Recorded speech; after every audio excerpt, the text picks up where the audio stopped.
അടിമണിയെ ഞങ്ങൾ ചോദ്യം ചെയ്തു, അടിമണിക്ക് ഇതിനകത്ത് ക്ലീൻ ചിറ്റ് എന്ന് പറയുമ്പോൾ സ്വാഭാവികമായും രമേശ് ചെന്നിത്തല സംശയത്തിൻ്റെ ദൃഷ്ടിയിൽ കൊണ്ടുവരാൻ ശ്രമിക്കുന്ന ഏതെങ്കിലും ഒരു നിക്ഷിപ്ത താല്പര്യ കേന്ദ്രത്തിൻ്റെ കോടാലിക്കൈയായി ഈ ഏഷ്യാനെറ്റിലെ അരുൺകുമാർ എന്ന് പറഞ്ഞ ഈ റിപ്പോർട്ടർ കളിച്ചിട്ടുണ്ടോ എന്നുള്ള സംശയം എനിക്ക് കാര്യമായിട്ടുണ്ട്. പത്മകുമാർ ഇവരുമായിട്ട് സാമ്പത്തിക ഇടപാട് നടന്നു, ബാങ്ക് അക്കൗണ്ട് ഡീറ്റെയിൽസ് ഉണ്ട്. പത്മകുമാർ അതുമായി ബന്ധപ്പെട്ടുകൊണ്ട് വസ്തുവകകൾ മേടിക്കുന്നു. ഇതെല്ലാം സർവതന്ത്ര സ്വതന്ത്രമായി നടന്നുകൊണ്ടിരിക്കുന്നതിനിടയിലാണ് ഇത് പെട്ടെന്ന് പുറത്തു വരുന്നത്, ഇത് അവരെടുക്കുന്നത്. അപ്പോൾ ഒരു സംശയവും വേണ്ട, ഈ 3 വിശദാംശങ്ങളിൽ നിന്ന് നമ്മൾ വിചാരിക്കുന്നതിനപ്പുറത്തേക്ക് ഈ സാധനം പോകും എന്നുള്ള കാര്യത്തിൽ ഒരു തർക്കവുമില്ല. ഇത് വഴിതെറ്റിക്കാൻ വേണ്ടിയിട്ടുള്ള ഭരണകൂട ശ്രമങ്ങളുടെ കയ്യാളുകളായി മാപ്രകളിൽ ചെറിയൊരു വിഭാഗം പ്രവർത്തിക്കുന്നുണ്ട് എന്നുള്ളത് വളരെ വളരെ വ്യക്തമാണ്. ഞങ്ങൾ ഒരു വിവരവും പുറത്ത് കൊടുക്കുന്നില്ല എന്നാണ് SIT ഹൈക്കോടതിയെ അറിയിച്ചിരിക്കുന്നത്. അങ്ങനെ അറിയിച്ചിരിക്കുന്നൊരു സാഹചര്യത്തിൽ SIT ഡിമണിക്ക് ക്ലീൻ ചിറ്റ് കൊടുത്തുവെന്ന് ഏഷ്യാനെറ്റിലെ അരുൺകുമാർ പറഞ്ഞിട്ടുണ്ടെങ്കിൽ അതിൻ്റെ സോഴ്സ് എന്താണ് എന്ന് അരുൺകുമാർ പറയണം. നമസ്കാരം. ശബരിമല സ്വർണ്ണക്കൊള്ള കേസ് അന്വേഷണവുമായി ബന്ധപ്പെട്ട് വളരെ നിർണായകമായിട്ടുള്ള ഒരു അറസ്റ്റ് ഇന്ന് നടന്നിരിക്കുന്നു. അധികം ആരും പറഞ്ഞു കേൾക്കാത്ത തന്ത്രിയുടെ അറസ്റ്റാണ് ഇന്ന് SIT രേഖപ്പെടുത്തിയിരിക്കുന്നത്. ഇതിൽ ശ്രദ്ധിക്കേണ്ട ഒരു കാര്യം, SIT വളരെ സിസ്റ്റമാറ്റിക്കായിട്ടാണ് പോകുന്നത് എന്നുള്ളതാണ്. കാരണം തന്ത്രി അറസ്റ്റിലായ വിവരം 2 മണിയോടുകൂടിയാണ് പുറത്തു വരുന്നത്. അതോടൊപ്പം തന്നെ സമൂഹത്തിന് മുന്നിൽ ഉയരുന്നൊരു ചോദ്യം, ഈ പത്മകുമാർ പറഞ്ഞ ദൈവതുല്യൻ എന്ന് പറയുന്ന ആൾ തന്ത്രിയാണോ അതോ തന്ത്രിയിലും മേലേക്ക് മന്ത്രിയിലേക്ക് ഈ അന്വേഷണം എത്തുമോ, ഈ അന്വേഷണത്തിൻ്റെ ക്ലൈമാക്സ് ഇവിടെയാണോ എന്നുള്ളതാണ്. അല്ലാതെ നമ്മളേറ്റവും പ്രധാനമായിട്ട് കാണേണ്ട ഒരു കാര്യം, നമ്മൾ ഈ ഇൻ്റർവ്യൂവിൽ തന്നെ വളരെ നേരത്തെ തന്നെ തന്ത്രി അറിയാതെ ഈ കൊള്ള, ഈ ശബരിമല പെരുങ്കൊള്ള നടക്കില്ലെന്ന് എനിക്ക് തോന്നുന്നത് വളരെ വിശദമായി, വളരെ വസ്തുനിഷ്ഠമായി ഒരു പക്ഷേ പൊതുമണ്ഡലത്തിൽ വളരെ നേരത്തെ തന്നെ നമ്മളാണ് പറഞ്ഞതെന്നാണ് എനിക്ക് തോന്നുന്നത്. അത് പറയാനുള്ള പ്രധാനപ്പെട്ട കാരണം എന്താണെന്ന് ചോദിച്ചു കഴിഞ്ഞാൽ,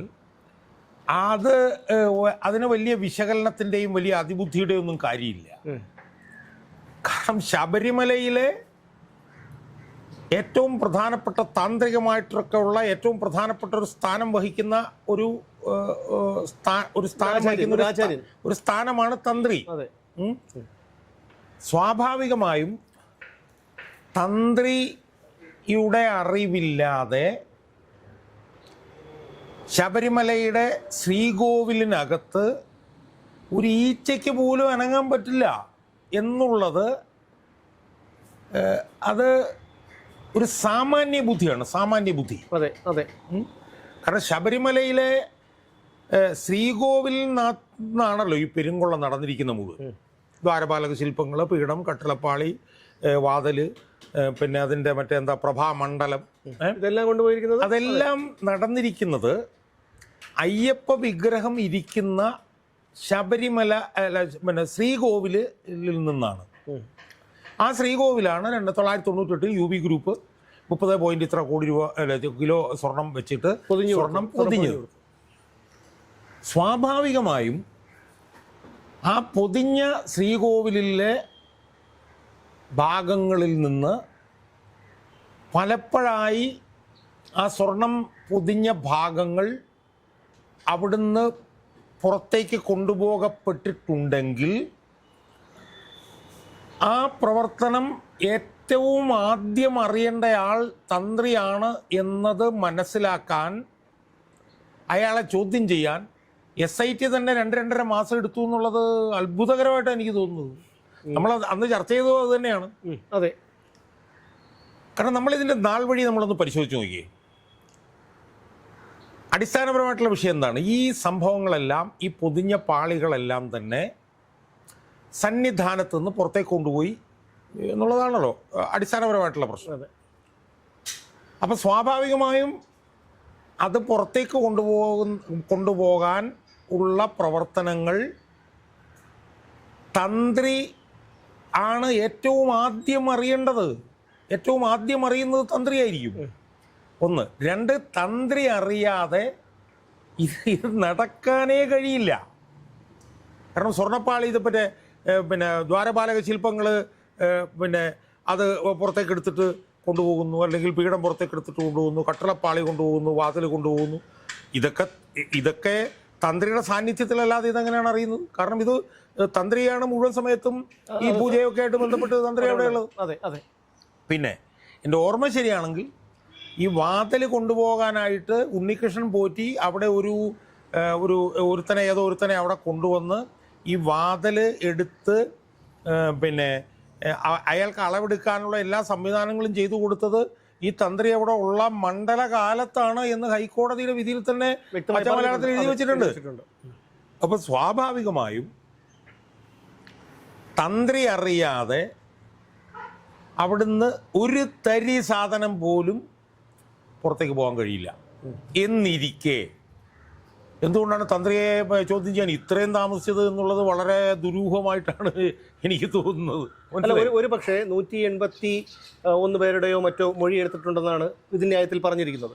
അങ്ങനെയാണെങ്കിൽ ഒരു പക്ഷേ ആ ഒരു മൊഴി എടുത്തവരുടെ കൂട്ടത്തിൽ തന്ത്രി ഉണ്ടായിരിക്കാം. ഇതാരാണെന്ന് നമുക്കറിയില്ല, പൊതുസമൂഹത്തിന് അറിയില്ല. ആയിരിക്കാം. ഈ പറഞ്ഞതിനകത്തൊരു പോയിന്റ് ഉണ്ട്. ഇപ്പം തന്ത്രിയെ ഇപ്പം ചോദ്യം ചെയ്തു എന്ന് പറയുന്നത് ഇപ്പോൾ സുമേഷ് പറഞ്ഞതുപോലെ അത് ആദ്യമായിട്ടായിരിക്കണം എന്നില്ല. ചിലപ്പോൾ നേരത്തെ ചോദ്യം ചെയ്തിട്ടുള്ളതായിരിക്കാം. അതുകൊണ്ട് അത്തരത്തിൽ ആ ദുരൂഹത അങ്ങനെ നമ്മൾ വിശദമായി പരിശോധിക്കുമ്പോൾ അത് മാത്രമല്ല, തന്ത്രിയെ പോലെയുള്ള ഒരു ആളിനെ, അതായത് ശബരിമലയുമായി ബന്ധപ്പെട്ട് ഏറ്റവും പ്രധാനപ്പെട്ട ഒരു ആചാര്യനെ അറസ്റ്റ് ചെയ്യുമ്പോൾ ഒരുപാട് കടമ്പകൾ അല്ലെങ്കിൽ ഒരുപാട് ആശങ്കകൾ SITക്ക് ഉണ്ടാവാം. അപ്പൊ അതെല്ലാം ക്ലിയർ ചെയ്തിട്ട് വേണ്ടേ ആ ഒരു. അല്ല, ഞാൻ പറഞ്ഞത് ഇപ്പം അയാളെ അറസ്റ്റ് ചെയ്തിട്ടില്ല. തന്ത്രിയെ അറസ്റ്റ് ചെയ്യും എന്നാണ് നമ്മൾ കേൾക്കുന്നത്. പക്ഷെ തന്ത്രിയെ ചെയ്തുവെന്നാണ് മാധ്യമങ്ങളിലൂടെ പുറത്തു വരുന്ന വാർത്ത. അപ്പോൾ സ്വാഭാവികമായും അത് നേരത്തെ ഒക്കെ ഒന്നിലധികം തവണ ചോദ്യം ചെയ്തിട്ടുണ്ടാവാം. അതെ, മനസ്സിലായോ? പക്ഷെ നമുക്കൊരു ഒറ്റ നോട്ടത്തിൽ നമുക്ക് ദഹിക്കാത്തൊരു കാര്യം എന്ന് പറഞ്ഞു കഴിഞ്ഞാൽ, ശ്രീകോവിലിൽ പൂർണ്ണ സമയം ഉണ്ടാകുന്ന തന്ത്രി ശ്രീകോവിലിൽ നിന്നാണ് ഇത് മുഴുവൻ പലപ്പോഴായി പുറത്തേക്ക് കൊണ്ടുപോയിട്ടുള്ളത്. അപ്പോൾ ശ്രീകോവിലിൽ തന്ത്രിയുടെ സാന്നിധ്യം പൂർണ്ണമായി ഉണ്ടായിരിക്കെ ശ്രീകോവിലിൽ നിന്ന് ഇത്രയും കാര്യങ്ങൾ പുറത്തേക്ക് പോയത് സംബന്ധിച്ച് നേരത്തെ കൂട്ടി തന്ത്രിയെ ചോദ്യം ചെയ്യുകയും തന്ത്രിയുടെ അറസ്റ്റ് ഒന്നും ഉണ്ടാകാതിരുന്നത് എന്താണെന്നുള്ളതാണ് സംശയം. അതെ, മനസ്സിലായി. ഇപ്പം ഈ പറഞ്ഞതുപോലെ തന്ത്രിയെ അറസ്റ്റ് ചെയ്യുമ്പോഴത്തേക്ക് അതിന് മുന്നൊരുക്കം വേണം, അതിനുള്ള തെളിവുകൾ വേണം, അതിൻ്റെ രേഖകൾ വേണം. ഇതൊക്കെ ശരി തന്നെ, അതിലൊന്നും തർക്കമൊന്നുമില്ല. പക്ഷേ തന്ത്രിയുടെ അറിവില്ലാതെ ഇത് നടക്കില്ല എന്നുള്ളതൊരു കോമൺ സെൻസ് അല്ലേ? അതിനിപ്പോൾ SITയുടെയോ അല്ലെങ്കിൽ വളരെ ബുദ്ധികേന്ദ്രമൊന്നും വേണ്ടല്ലോ. അല്ല, അതായത് ഈ ഇതിന്റെ തുടക്കഘട്ടത്തിൽ, അതായത് ഈ കേസ് പുറത്ത് വന്ന് അന്വേഷണം തുടങ്ങിയതിന്റെ ആദ്യ ഘട്ടത്തിൽ തന്നെ നമ്മളത് ചർച്ച ചെയ്ത വിഷയം. അന്ന് നമ്മൾ ഏതാണ്ട് ഇത് തന്നെയാണ് നമ്മൾ പറഞ്ഞത്. തന്ത്രി അറിയാതെ എങ്ങനെ ഇത് ചെയ്യും എന്നായിരുന്നു ചോദ്യം. അപ്പം ഇത് നമ്മൾ ഒരു സാമാന്യ ബുദ്ധി വെച്ച് ചിന്തിക്കുമ്പോൾ ഇതെന്തുകൊണ്ട് നേരത്തെ നടന്നില്ല എന്നുള്ളൊരു ചോദ്യം നമ്മുടെ മനസ്സിലുണ്ടാവാം. പക്ഷേ നമ്മളത് കഴിഞ്ഞ ദിവസം പറഞ്ഞതുപോലെ ഈ അന്വേഷണ സംഘത്തിന് ഇപ്പോൾ 3ാമത്തെ 6 ആഴ്ചയാണ് ഹൈക്കോടതി കൊടുത്തിരിക്കുന്നത്. ആദ്യം ഒരു 6 ആഴ്ച കൊടുത്തു, അത് കഴിഞ്ഞൊരു 6 ആഴ്ച കൊടുത്തു, അത് കഴിഞ്ഞൊരു 6 ആഴ്ച. ഈ 3ാമത്തെ 6 ആഴ്ച കൊടുക്കുന്നതിന് മുമ്പ് ഒരു പക്ഷേ SITക്കെതിരെ വിമർശനം ഉണ്ടാകും എന്നൊക്കെയാണ് നമ്മൾ കരുതിയിരുന്നത്. പക്ഷേ ഒരു വിമർശനവും ഇല്ലാതെ കോടതി കൊടുത്തിരിക്കുന്നു. അപ്പം അതിൽ നിന്ന് നമ്മൾ കഴിഞ്ഞ ദിവസം പറഞ്ഞതുപോലെ ഞാൻ നിരീക്ഷിക്കുന്നത് വിമർശനങ്ങളും കാര്യങ്ങളൊക്കെ ഉയർന്നു വന്നിട്ടുണ്ട്. പക്ഷെ അതൊന്നും ഇപ്പം ഞങ്ങളിപ്പോൾ പുറത്തേക്ക് പറയുന്നില്ല. ഞങ്ങളൊരു 6 ആഴ്ചയും കൂടെ നിങ്ങൾക്ക് തരുന്നു എന്ന് ഹൈക്കോടതി നിരീക്ഷിച്ചതാവാം. അതല്ല എങ്കിൽ ഹൈക്കോടതിക്ക് ഇവർ കൊടുത്ത റിപ്പോർട്ടിനകത്ത് വളരെ കൃത്യമായിട്ടുള്ള, വളരെ വിശ്വാസയോഗ്യമായിട്ടുള്ള, വസ്തുനിഷ്ഠമായിട്ടുള്ള, യാഥാർത്ഥ്യബോധത്തോടു കൂടിയുള്ള നിരീക്ഷണങ്ങൾ ഹൈക്കോടതിയുടെ മുന്നിൽ ഇപ്പോൾ SIT കൊടുത്തതും ആകാം. അപ്പം അതിൽ ഞാൻ പറഞ്ഞല്ലോ, ഇപ്പം 181 വരെ ചോദ്യം ചെയ്തു എന്നുള്ളത് നമ്മൾ കഴിഞ്ഞ ദിവസം പറഞ്ഞ കാര്യമുണ്ടല്ലോ. ഇപ്പോൾ ഈ പ്രതികളുടെയും സംശയദൃഷ്ടിയിലുള്ളവരുടെയും കോൾ ഡേറ്റ റെക്കോർഡ്സും ടവർ ടം ഡീറ്റെയിൽസും നമ്മളത് ഒന്ന് കോമൺ സെൻസ് വെച്ചാൽ ഒന്ന് ഡീകോഡ് ചെയ്ത് നോക്കിയേ. അത് നിർണായകമായിരിക്കും. എന്തുകൊണ്ടാണ്? ഈ സംഭവം പുറത്തു വരും എന്നാരും കരുതിയിരുന്നതല്ല. അതെ, ഇത് ഉണ്ണികൃഷ്ണൻ പോറ്റിയാണ്ട് 2004 മുതൽ അവിടെയുണ്ട്. 2019 മുതൽ ഇത് നടക്കുന്നതാണ്. 2025 ഈ ദ്വാരപാലക ശില്പങ്ങൾ പുറത്തുപോയതുമായി ബന്ധപ്പെട്ടുകൊണ്ട് അവിടുത്തെ ദേവസ്വം കമ്മീഷണർ ഹൈക്കോടതിക്ക് ഇത് ഹൈക്കോടതിയിൽ അനുവാദമില്ലാതെ പുറത്തുപോയി എന്ന് പറഞ്ഞുകൊണ്ട് റിപ്പോർട്ട് കൊടുക്കുന്നതിൽ നിന്നാണ് ഹൈക്കോടതി സ്വമേധയാ ഒരു കേസെടുത്ത് മുന്നോട്ട് പോകുന്നത്. അപ്പം അങ്ങനെ ഒരു റിപ്പോർട്ട് കൊടുക്കുകയും ഹൈക്കോടതി അങ്ങനെ ഒരു സ്വമേധയാ കേസെടുക്കുകയും ചെയ്തില്ലായിരുന്നെങ്കിൽ ഇതിപ്പോഴും അഭംഗുരം തുടരുമായിരുന്നു. അപ്പോൾ ഇതിൽ നമ്മൾ മനസ്സിലാക്കേണ്ട ഒരു കാര്യം എന്താ? ഇതിൽ നമ്മൾ മനസ്സിലാക്കേണ്ട ഒരു കാര്യം വെച്ചാൽ 2019 മുതൽ 2025 വരെ അനധികൃതമായിട്ട് ഈ കൊള്ളയുമായി ബന്ധപ്പെട്ടുള്ള ഇടപാടുകളെല്ലാം അനുസ്യൂതം നടന്നുകൊണ്ടിരിക്കുകയായിരുന്നു. അതെ, മനസ്സിലായില്ലേ? 2025 കോടതി ഇടപെട്ടില്ലായിരുന്നെങ്കിൽ ഇത് വീണ്ടും തുടരുമായിരുന്നു. അപ്പോൾ അതിനകത്ത് നിന്ന് വരുന്ന നിരീക്ഷണം എന്ന് പറഞ്ഞാൽ എന്താ? 2019 മുതൽ 2025 വരെ ഇത് വളരെ സർവതന്ത്ര സ്വതന്ത്രമായി നടന്നുകൊണ്ടിരുന്നു എന്ന് പറയുമ്പോൾ ഇതിനകത്ത് ബന്ധപ്പെട്ടിരുന്നവരെല്ലാം സർവതന്ത്ര സ്വതന്ത്രമായി അങ്ങോട്ടും ഇങ്ങോട്ടും ഫോണിൽ വിളിച്ചുകൊണ്ടിരിക്കുകയായിരുന്നു.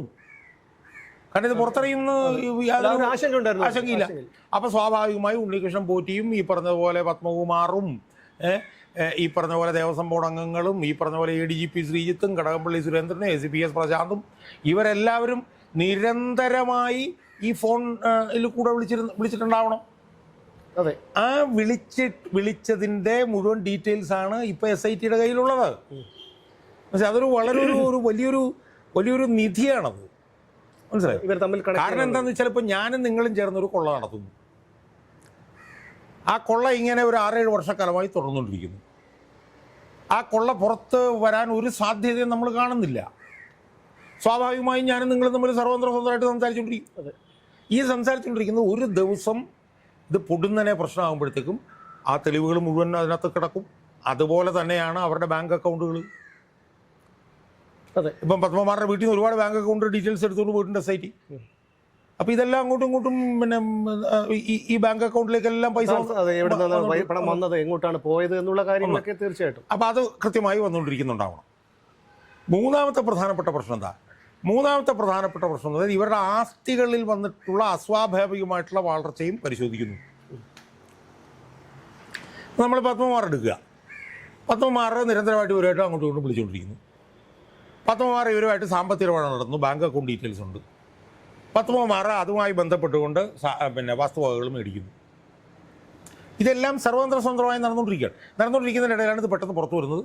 ഇത് അവരെടുക്കുന്നത്. അപ്പോൾ ഒരു സംശയവും വേണ്ട, ഈ 3 വിശദാംശങ്ങളിൽ നിന്ന് നമ്മൾ വിചാരിക്കുന്നതിനപ്പുറത്തേക്ക് ഈ സാധനം പോകും എന്നുള്ള കാര്യത്തിൽ ഒരു തർക്കവുമില്ല. ഇതിൻ്റെ പ്രഭവ സ്ഥാനത്തേക്ക് തന്ത്രി വരും. തന്ത്രി വന്നു കഴിഞ്ഞിരിക്കുന്നു. പക്ഷേ ഈ തന്ത്രി അറസ്റ്റ് ചെയ്യപ്പെട്ടതോടുകൂടി ഇതിനൊരു ക്ലൈമാക്സ് ആകുമെന്ന് നമുക്ക് കരുതാൻ കഴിയും. അത് മാത്രമല്ല, ഈ തന്ത്രിയെയും ദേവസ്വം ബോർഡ് മുൻ പ്രസിഡന്റുമാരെയും അംഗങ്ങളെയും ഒക്കെ അറസ്റ്റ് ചെയ്താൽ പോലും അവരൊക്കെ ഇതിന് മുകളിലാളുണ്ടല്ലോ പറയുന്നത്. ഇപ്പോൾ മന്ത്രിമാരുണ്ട്, അവർക്കൊക്കെ കൈകഴുകാൻ കഴിയും. അല്ല, അതെങ്ങനെയാണ് അങ്ങനെ കൈകഴുകാൻ കഴിയുക എന്ന് എനിക്ക് ചോദിക്കുന്നത്. അതായത് ഞാൻ നേരത്തെ പറഞ്ഞത് വളരെ ശ്രദ്ധിക്കണം. അവരുടെ ഫോൺ കോൾ ഡീറ്റെയിൽസ്, അവരുടെ ബാങ്ക് അക്കൗണ്ട് സ്റ്റേറ്റ്മെൻറ്റ്സ്, അവരുടെ അസറ്റ്സ്, ഇത് പരിശോധിക്കുന്നു എന്ന് പറയുമ്പോൾ ഇത് സ്വാഭാവികമായും കടകംപള്ളി സുരേന്ദ്രൻ്റെയും വാസവൻ്റെയും എല്ലാം ബാങ്ക് സ്റ്റേറ്റ്മെൻറ്റ്സും അസറ്റ്സും അവരുടെ എല്ലാം ഫോൺ കോൾ ഡീറ്റെയിൽസും എല്ലാം SIT സമാഹരിച്ച് പരിശോധിച്ചുകൊണ്ടിരിക്കുന്നു എന്നാണ് അവർ ഹൈക്കോടതി അറിയിച്ചിരിക്കുന്നത്. മനസ്സിലായില്ലേ? അപ്പോൾ ഇതുമായി ബന്ധപ്പെട്ട മുഴുവൻ ആളുകളുടെയും ഈ പറഞ്ഞ കാര്യങ്ങളെല്ലാം ഞങ്ങളുടെ ഉണ്ട്. ഇടയ്ക്ക് ഒരു സംശയം ചോദിച്ചോട്ടെ. അതായത് ഇന്നലെ മാധ്യമങ്ങളിലൂടെ അറിഞ്ഞത് ഡി മണിക്ക് ഇതുമായി ബന്ധപ്പെട്ട കാര്യങ്ങളിലൊന്നും യാതൊരു പങ്കുമില്ല എന്നാണ് SITക്ക് മനസ്സിലായിട്ടുള്ളത്. ഉണ്ണികൃഷ്ണൻ പോറ്റിയുമായിട്ടുള്ള ഡി മണിയുടെ ബന്ധം തെളിയിക്കാനായിട്ടില്ല എന്നാണ് മാധ്യമങ്ങളിലൂടെ അറിഞ്ഞത്. പക്ഷേ താങ്കൾ ആ വിധിന്യായം കണ്ട ആളാണ്. അതിനെക്കുറിച്ച് താങ്കൾക്ക് എന്താണ് പറയാനുള്ളത്? അങ്ങനെ ഒരു അതിൽ ഞാൻ ആ വിധിന്യായം പത്മകുമാറിൻ്റെ ജാമ്യാപേക്ഷം കാര്യമായി അതിനകത്തൊന്നും ഇതിനെക്കുറിച്ച് ഒരു പരാമർശവുമില്ല. എന്ന് മാത്രമല്ല, ഇത് ഹൈക്കോടതിയിൽ അവർ പറഞ്ഞു എന്ന് പറഞ്ഞാണ് ഈ വാർത്ത പുറത്തേക്ക് വന്നത്. ഹൈക്കോടതിയിൽ എവിടെയാണ് അവർ പറഞ്ഞത് എന്ന് എനിക്കറിയില്ല. പിന്നെ ഈ മാധ്യമങ്ങൾ എന്താണ് ഇത്? ഞാനതിലേക്ക് വരാം. അതായത് ഹൈക്കോടതിയിൽ ഈ ഡി മണിക്ക് ഇതുമായി ബന്ധമില്ല എന്ന് പറയാനുള്ള ഒരവസരവും ഹൈക്കോടതിയിൽ SITക്ക് ഉണ്ടായിട്ടില്ല. SIT ഇപ്പോൾ കഴിഞ്ഞ ദിവസം ചെയ്തിരിക്കുന്നത് എന്താ? SITയിൽ ഗോവർദ്ധൻ്റെ ജാമ്യാപേക്ഷ, പങ്കജ് ഭണ്ഡാരിയുടെ ജാമ്യാപേക്ഷ, പത്മകുമാറിൻ്റെ ജാമ്യാപേക്ഷ, ഇത് 3ഉമാണ് ഹൈക്കോടതിയിൽ പല കോടതികളിലുമായിട്ട് വന്നത്. സുപ്രീം കോടതിയിൽ ചെന്നത് ശങ്കരദാസിൻ്റെ ജാമ്യാപേക്ഷ. ഈ 4 ജാമ്യാപേക്ഷകളിലും ഈ ഡി മണിക്ക് ക്ലീൻ ചിറ്റ് കൊടുത്തു SIT എന്നവർ പറയേണ്ട കാര്യമില്ല.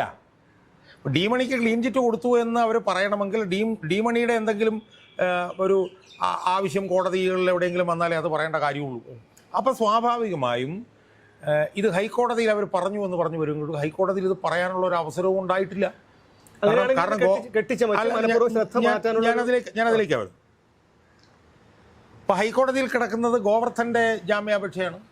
ഗോവർദ്ധൻ്റെ ജാമ്യാപേക്ഷയ്ക്ക് SIT കൊടുത്തിരിക്കുന്ന മറുപടിയിൽ ഡി മണിയുടെ കാര്യം പറയേണ്ട യാതൊരു കാര്യവുമില്ല. കാരണം ഗോവർദ്ധന് ജാമ്യം കൊടുക്കാതിരിക്കാനുള്ള കാര്യങ്ങൾ മാത്രം അതിനകത്ത് പറഞ്ഞു വെച്ചാൽ മതി. മനസ്സിലായില്ലേ? പത്മകുമാറിൻ്റെ ജാമ്യാപേക്ഷ എതിർക്കുമ്പോൾ അതിനകത്ത് ഡി മണിയുടെ കാര്യം പറയേണ്ട കാര്യമില്ല. അപ്പോൾ ഇതിൽ നിന്ന് വളരെ വളരെ വ്യക്തമാണ്, ഇതിൽ നിന്ന് പുറത്തു വരുന്നതെന്ന് പറഞ്ഞാൽ ദൃശ്യമാധ്യമങ്ങളെ സ്വാധീനിച്ച് ഈ അന്വേഷണം വഴിതെറ്റിക്കാനോ അല്ലെങ്കിൽ എന്തെങ്കിലും സ്ഥാപിത താല്പര്യം നടത്താനോ ശ്രമമുണ്ട് എന്നാണ് ഞാൻ മനസ്സിലാക്കുന്നത്. ഞാൻ അതിൻ്റെ കുറച്ച് ഡീറ്റെയിൽസ് കൂടെ ഞാൻ പറയാം.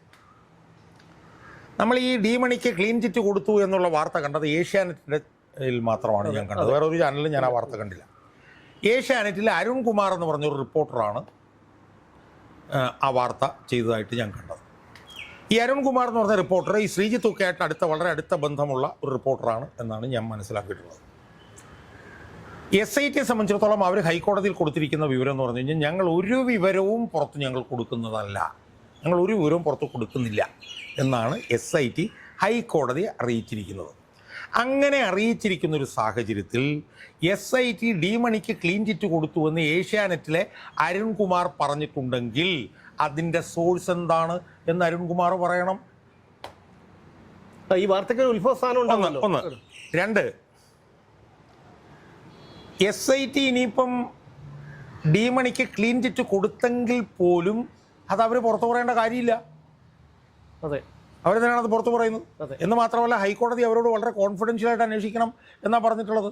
അപ്പോൾ സ്വാഭാവികമായും അവരിൽ നിന്ന് ഈ വിവരം പുറത്തു വന്നിട്ടുണ്ടെങ്കിൽ അത് അവർക്ക് നെഗറ്റീവാണ്, അവരുടെ വീഴ്ചയാണ്. മനസ്സിലായില്ല? പിന്നെ SIT ഡി മണിക്ക് ക്ലീൻ ചിറ്റ് കൊടുത്തു എന്ന് പറയുന്നതിനകത്തൊരു അസ്വാഭാവികത ഉണ്ടെന്നാണ് ഞാൻ വിശ്വസിക്കുന്നത്. കാരണം നമുക്കതിൻ്റെ അന്വേഷണം ഏത് ഘട്ടത്താണെന്ന് നമുക്കറിയില്ല. അപ്പോൾ എന്താണ് ഇതിനകത്ത് വരുന്നത്? ഇതിനകത്ത് വരുന്നത് ഏഷ്യാനെറ്റിലെ ഒരു റിപ്പോർട്ടർ SITയെ ഉദ്ധരിച്ചുകൊണ്ട് ഈ ഡി മണിക്ക് ക്ലീൻ ചിറ്റ് കൊടുത്തു എന്ന് പറഞ്ഞൊരു വാർത്ത വരുമ്പോൾ അതിൻ്റെ പുറകിൽ എന്തോ സ്ഥാപിത താല്പര്യം ഉണ്ട്. ആ സ്ഥാപിത താല്പര്യമായിട്ട് എനിക്ക് തോന്നുന്നത് അത് രമേശ് ചെന്നിത്തലയായിട്ട് ബന്ധിപ്പിക്കാൻ വേണ്ടിയിട്ടുള്ള ഒരു സ്ഥാപിത താല്പര്യം അതിനകത്ത് അടങ്ങിയിട്ടുണ്ടോ എന്നാണ് എനിക്ക് തോന്നുന്നത്. കാരണം എന്താണ്, രമേശ് ചെന്നിത്തല പറഞ്ഞ ഒരു വിദേശ വ്യവസായിയാണ് ഈ ഡി മണിയുടെ പേര് പറയുന്നത്. ആ ഡി മണിയെ ഞങ്ങൾ ചോദ്യം ചെയ്തു. ആ ഡി മണിക്ക് ഇതിനകത്ത് ക്ലീൻ ചിറ്റ് എന്ന് പറയുമ്പോൾ സ്വാഭാവികമായും രമേശ് ചെന്നിത്തലയെ സംശയത്തിൻ്റെ ദൃഷ്ടിയിൽ കൊണ്ടുവരാൻ ശ്രമിക്കുന്ന ഏതെങ്കിലും ഒരു നിക്ഷിപ്ത താല്പര്യ കേന്ദ്രത്തിൻ്റെ കോടാലിക്കൈയായി ഈ ഏഷ്യാനെറ്റിലെ അരുൺകുമാർ എന്ന് പറഞ്ഞ ഈ റിപ്പോർട്ടർ കളിച്ചിട്ടുണ്ടോ എന്നുള്ള സംശയം എനിക്ക് കാര്യമായിട്ടുണ്ട്. കാരണം ഇന്നലെ വൈകിട്ട് മന്ത്രി പി രാജീവ് പറഞ്ഞു, ഈ വാർത്ത വന്നതിനെ തുടർന്ന് പി രാജീവ് പറഞ്ഞു, എന്താ പറഞ്ഞത്, അന്വേഷണത്തെ വഴിതെറ്റിക്കാൻ രമേശ് ചെന്നിത്തല ശ്രമിക്കുകയാണെന്ന് പറഞ്ഞു. അതെ, മനസ്സിലായി. അപ്പോൾ ഇത്തരത്തിലുള്ള നിക്ഷിപ്ത താല്പര്യങ്ങളുടെ കളികൾ ഇതിനകത്ത് നടക്കുന്നുണ്ട്. മാതൃഭൂമിയിൽ തന്നെ ഞാൻ ഇപ്പോൾ പേര് പറയാം, അനന്തകൃഷ്ണൻ പറഞ്ഞ റിപ്പോർട്ടർ, അയാൾ പറയുന്ന ഏത് വാർത്തയും SITയിൽ നിന്ന് അറിഞ്ഞു, SIT പറഞ്ഞു, SITക്കാരോട് സംസാരിച്ചു എന്ന് പറഞ്ഞാൽ അതെല്ലാം ശുദ്ധ നുണയും പച്ചക്കള്ളവും അസംബന്ധവുമാണ് എന്ന് ഇപ്പോൾ തെളിഞ്ഞു കഴിഞ്ഞിരിക്കുകയാണ്. അപ്പോൾ അതുകൊണ്ട് ഇത് വഴിതെറ്റിക്കാൻ വേണ്ടിയിട്ടുള്ള ഭരണകൂട ശ്രമങ്ങളുടെ കയ്യാളുകളായി മാപ്രകളിൽ ചെറിയൊരു വിഭാഗം പ്രവർത്തിക്കുന്നുണ്ട് എന്നുള്ളത് വളരെ വളരെ വ്യക്തമാണ്. എന്നെ സംബന്ധിച്ചിടത്തോളം ഹൈക്കോടതി അവസാനമായിട്ടൊരു 6 ആഴ്ചയും കൂടെ കൊടുത്തിരിക്കുകയാണ്. ആ കൊടുത്തിരിക്കുന്നതിൻ്റെ കാരണം ഞാൻ നിരീക്ഷിക്കുന്നിടത്തോളം SIT നടത്തിയിട്ടുള്ള അന്വേഷണം, അതിൻ്റെ റിപ്പോർട്ടൊക്കെ വായിച്ചപ്പോഴത്തേക്കും അവർക്ക് അതിനകത്തൊരു കോൺഫിഡൻസ് ഉണ്ടായിട്ടുണ്ട്. ആ കോൺഫിഡൻസിൻ്റെ കാരണം ഞാൻ നേരത്തെ പറഞ്ഞ പോലെ അവരുടെ കോൾ റെക്കോർഡ്സും അവരുടെ ബാങ്ക് അക്കൗണ്ട്സും അവരുടെ അസറ്റ്സും എല്ലാം പരിശോധിച്ച് ഇതിനെ തുടർന്നിട്ടുണ്ടായ ഒരു കോൺഫിഡൻസാണ്. അതോടൊപ്പം തന്നെ VSSCയിലെ പരിശോധന സംബന്ധിച്ചും അവർ പറയുന്നുണ്ട്, അത് നിർണായകമാണ് എന്നവർ പറയുന്നുണ്ട്.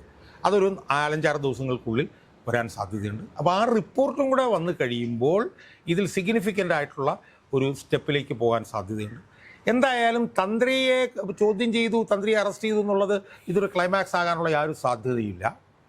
ഇതിൽ ഞാൻ നേരത്തെ പറഞ്ഞതുപോലെ ഫോൺ റെക്കോർഡ്സും ബാങ്ക് അക്കൗണ്ട്സും അസറ്റ്സും SIT പരിശോധിച്ചാൽ ഒരു സംശയവും വേണ്ട, ഇത് പി എസ് പ്രശാന്തിലേക്കല്ല, ഇത് കടകംപള്ളിയിലേക്കും വാസവനിലേക്കും വരെ പോകാനുള്ള സാധ്യതകൾ വളരെ വളരെ വലുതാണ് എന്നാണ് ഞാൻ വിശ്വസിക്കുന്നത്. അതിനപ്പുറത്തേക്ക് പോവില്ലയോ എന്നുള്ളതൊക്കെ നമുക്ക് കാത്തിരുന്ന് കാണാം. എന്തായാലും ഈ 6 ആഴ്ചത്തെ അന്വേഷണം വരുമ്പോൾ ഒരു 90% കടകംപള്ളി കുരുങ്ങും. അതോടൊപ്പം തന്നെ വാസവനും കുരുങ്ങാനുള്ള സാധ്യതകൾ വളരെ വളരെ വലുതാണ് എന്നാണ് ഈ ഘട്ടത്തിൽ പറയാനുള്ളത്. അതുപോലെ തന്നെയാണ് ഒക്ടോബർ 17-ാം തീയതിയാണ് 2025 ഒക്ടോബർ 17-ാം തീയതിയാണ് ഈ കേസിന്റെ അന്വേഷണം തുടങ്ങിയെന്നാണ് എൻ്റെ ഓർമ്മ.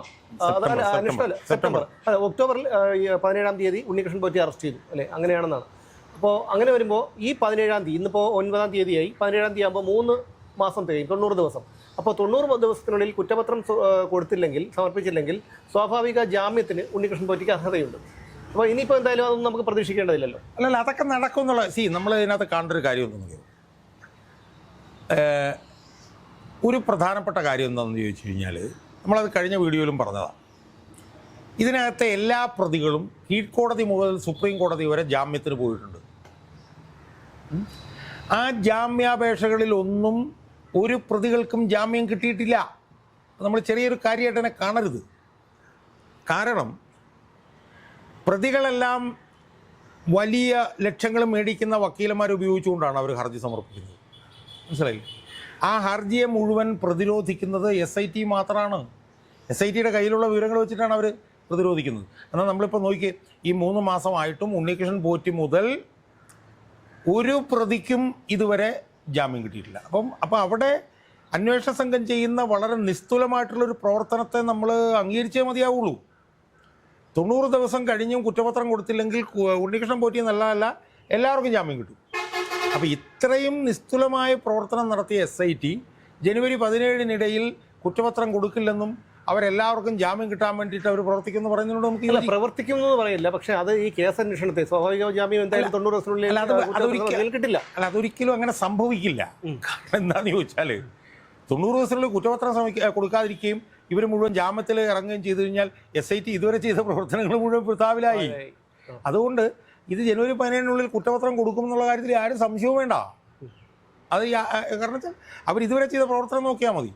നമ്മളൊന്ന് ആലോചിച്ച് നോക്കൂ, ജനുവരി 17-ന് കുറ്റപത്രം കൊടുക്കാതെ ഇവർ മുഴുവൻ ജാമ്യത്തിൽ ഇറങ്ങി കഴിഞ്ഞാൽ ഉണ്ടാകുന്ന വിമർശനം. അങ്ങനെയാണെങ്കിൽ ഈ വരുന്ന മണിക്കൂറുകളിൽ തുടരെ അറസ്റ്റുകൾ ഉണ്ടായാലും നമ്മൾ അത്ഭുതപ്പെടേണ്ടതില്ല. അല്ലല്ല, അറസ്റ്റുകളെന്ന് ഞാൻ പറഞ്ഞില്ല. ഞാൻ പറയുന്നത് സ്വാഭാവികമായിട്ടും നമ്മളിപ്പോൾ പ്രഥമ ദൃഷ്ടിയ നോക്കുമ്പോൾ പോലും പല അറസ്റ്റുകളും ഇപ്പോഴും വൈകുകയാണ്. അതുപോലെ ശങ്കർദാസ് ജാമ്യാപേക്ഷയുമായി കോടതി സമീപിച്ചിരിക്കുകയാണ്. അത് 12-ാം തീയതി അതിൻ്റെ ജാമ്യാപേക്ഷയുടെ വിധി വരാൻ വേണ്ടി കോടതി മാറ്റിവെച്ചിരിക്കുകയാണ്. അപ്പോൾ അങ്ങനെയുള്ള കാര്യങ്ങളൊക്കെ വരുമ്പോൾ പ്രഥമ ദൃഷ്ടിയ ഇതിൽ കുറ്റക്കാരെന്ന് കണ്ടെത്തിയ അല്ലെങ്കിൽ നമ്മുടെ വിധിന്യായവും ഒക്കെ വായിച്ചപ്പോൾ തന്നെ നമുക്ക് മനസ്സിലായിട്ടുള്ള PS പ്രശാന്തും ശങ്കർദാസും ഒന്നും ഒരു അറസ്റ്റിലായിട്ടില്ല. അല്ല, ഞാൻ പറഞ്ഞത് ഇതിനെ രണ്ടായിട്ട് നമ്മൾ കാണണം. കുറ്റപത്രം കൊടുക്കുന്ന അറസ്റ്റുമായിട്ട് ബന്ധമില്ല. കുറ്റപത്രം ജനുവരി 17-നുള്ളിൽ കൊടുക്കണം. അത് അറസ്റ്റ് ചെയ്താലും ഇല്ലെങ്കിലും അവർ കുറ്റപത്രം കൊടുക്കണം. അവർക്ക് സപ്ലിമെൻ്ററി കുറ്റപത്രമൊക്കെ പിന്നെ വീണ്ടും അതെ. അറസ്റ്റ് എന്ന് പറയുന്നത് ഉണ്ടാവാൻ പോകുന്നത് ഈ വരുന്ന 6 ആഴ്ചകൾക്കുള്ളിലാണ്. മനസ്സിലായില്ലേ? ഇപ്പോൾ ഈ 6 ആഴ്ചക്കുള്ളിൽ ആദ്യമായിട്ടൊരു അറസ്റ്റ് നടന്നു. തന്ത്രിയെ അറസ്റ്റ് ചെയ്തു നമ്മളാരും പ്രതീക്ഷിച്ചതല്ല. മനസ്സിലായോ? ഒരു സംശയം വേണ്ട, അപ്രതീക്ഷിതമായിട്ടുള്ള അറസ്റ്റുകൾ ഇനി നടക്കും. ഒറ്റ ചോദ്യം കൂടി ചോദിച്ചോട്ടെ. അതായത് CPM ഇതിനെ, അതായത് തന്ത്രിയെ അറസ്റ്റ് ചെയ്ത ഒരു കാര്യം ഉയർത്തിക്കാട്ടി CPM തങ്ങളുടെ നില ഭദ്രമാക്കാൻ നോക്കുകയാണ്. അതവർ പ്രതിരോധിക്കും. അതായത് മുഖ്യമന്ത്രിയുടെ ഓഫീസ് ഈ അന്വേഷണത്തെ ഒരു തരത്തിലും സ്വാധീനിച്ചിട്ടില്ല. ഇതൊക്കെ SIT കാര്യക്ഷമമായി സത്യസന്ധമായി തന്നെയാണ് അന്വേഷിക്കുന്നത്. അതുകൊണ്ടാണ് തന്ത്രിയുടെ അറസ്റ്റ് ഉണ്ടായത് എന്നുള്ള നിലയിലേക്കൊക്കെ അവരുടെ ന്യായവാദങ്ങൾ വന്നേക്കാം. ഇത് CPM-ന് LDF-ന് എത്രത്തോളം ഗുണം ചെയ്യും? ഇത് തന്ത്രിയെ അറസ്റ്റ് ചെയ്തെന്നുള്ളത് CPM-ന് ഒന്നും ഒരു ഗുണവും ചെയ്യാനില്ല. SITയെ സംബന്ധിച്ചിടത്തോളം SIT ആദ്യാവസാനം ഹൈക്കോടതി നിരീക്ഷണത്തിൽ പ്രവർത്തിക്കുന്ന ഒരു സംവിധാനമാണ്. അതിനകത്ത് ഇപ്പോൾ 2 സബ് ഇൻസ്പെക്ടറെ കയറ്റിയെന്ന് പറഞ്ഞുകൊണ്ടൊന്നും അതിനകത്തൊന്നും സംഭവിക്കില്ല. സബ് ഇൻസ്പെക്ടറെ കയറ്റിയതിനെതിരെ വിമർശനം വന്നിട്ടുണ്ട്. പക്ഷേ അതിനകത്തൊന്നും ചെയ്യാൻ പറ്റില്ല. അത് വളരെ കൃത്യമാണ്. തന്ത്രിയെ അറസ്റ്റ് ചെയ്തത് ഇവരുടെ നില ഒട്ടും ഭദ്രമാക്കുന്നില്ല എന്ന് മാത്രമല്ല, ഇവരുടെ നില 1% പോലും ഭദ്രമല്ല. കാരണം പത്മകുമാറിൻ്റെ 2ാമത്തെ ജാമ്യാപേക്ഷ ഉൾപ്പെടെ തള്ളിപ്പോയിരിക്കുകയാണ്. പത്മകുമാറിനെതിരെ ഇപ്പോഴും നടപടി എടുത്തിട്ടില്ല. വാസുവിനെതിരെ ഇപ്പോഴും നടപടി എടുത്തിട്ടില്ല.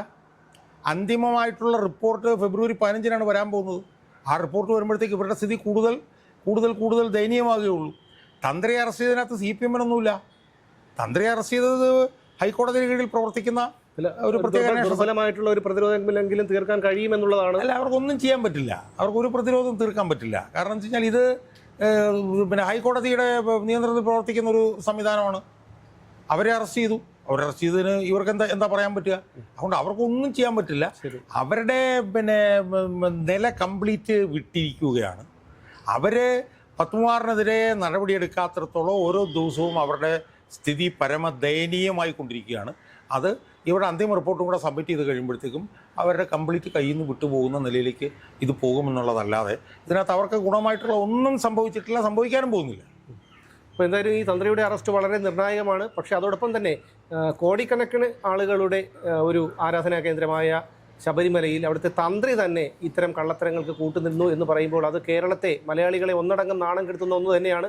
എന്തായാലും ഇത് ഒരു ക്ലൈമാക്സ് ആകുമെന്ന് ഒരിക്കലും വിശ്വസിക്കാൻ കഴിയില്ല. അറസ്റ്റുകൾ ഇനിയും ഉണ്ടായേക്കാം. അത് ഏത് നിമിഷവും അതിനായി കാത്തിരിക്കും.